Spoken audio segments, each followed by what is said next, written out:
কালো গেঞ্জি গায়ে পুলিশের সামনে বুক টান করে দাঁড়ায় আবু সাইদ।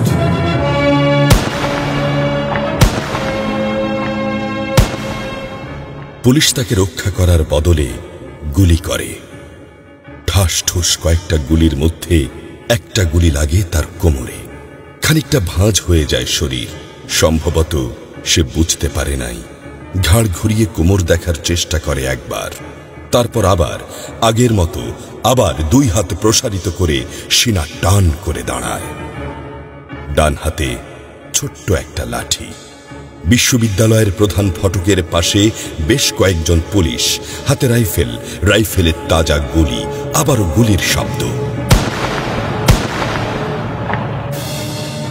পরে গুলিটা কোথায় লাগলো বোঝা গেল না। তবে আবু সাইদ টলছে। পড়বে পড়বে ভাব, কিন্তু সে সোজা হয়ে দাঁড়ানোর চেষ্টা করছে। গুলি খাওয়ার আগে ফেসবুকে তার শেষ পোস্ট ছিল, যতদিন বেঁচে আছেন মেরুদণ্ড নিয়ে বাঁচুন। সেজন্যই হয়তো গুলি খাওয়ার পরও সোজা হয়ে দাঁড়াতে চাইছিল, কিন্তু পারছিল না। আবু সাইদের মেরুদণ্ড সোজা থাকলেও শরীরটা মাটির দিকে ক্রমশ ঝুলে পড়ছিল। সবুজ জামা পরা বন্ধু এগিয়ে আসে, পুলিশের গুলির ভয় ডর পাশে রেখে আবু সাইদকে ধরে। আরো দু একজন আসে, আবু সাইদকে হাসপাতালে নিতে হবে। আবু সাইদ হাঁটতে পারছে না, শরীর ছেড়ে দিচ্ছে। 4-5 জন হাত পা ধরে শূন্যে তোলে। আবু সাইদ ঝুলছে আর রক্ত পড়ছে টপ টপ টপ। যে আবু সাইদ কিছুক্ষণ আগেও বুক চিতিয়ে দাঁড়িয়ে কোটা সংস্কার আন্দোলনে নেতৃত্ব দিচ্ছিল, সে এখন শূন্যে ঝুলছে, যেভাবে ঝুলছে মেধাবীদের ভাগ্য। রাত 10টার আগেই বাড়িতে যাওয়ার কথা ছিল আবু সাইদের। মা অপেক্ষা করছে, বোন অপেক্ষা করছে। তখনও তারা জানে না আবু সাইদের মৃত্যু সার্টিফিকেট লিখছে কর্তব্যরত ডাক্তার। নাম আবু সাইদ, পিতা মকবুল, ঠিকানা বাবনপুর, পীরগঞ্জ, রংপুর।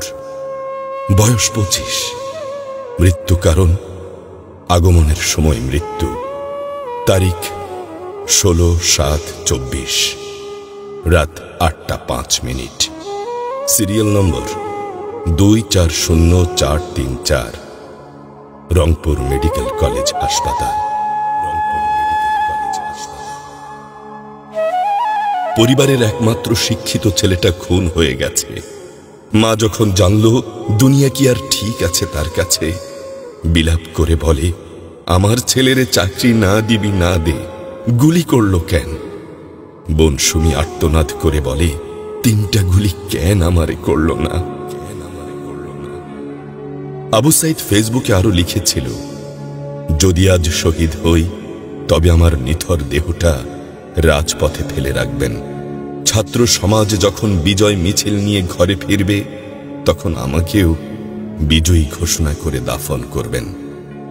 একজন পরাজিতের লাশ কখনো তার মা বাবা গ্রহণ করবে না।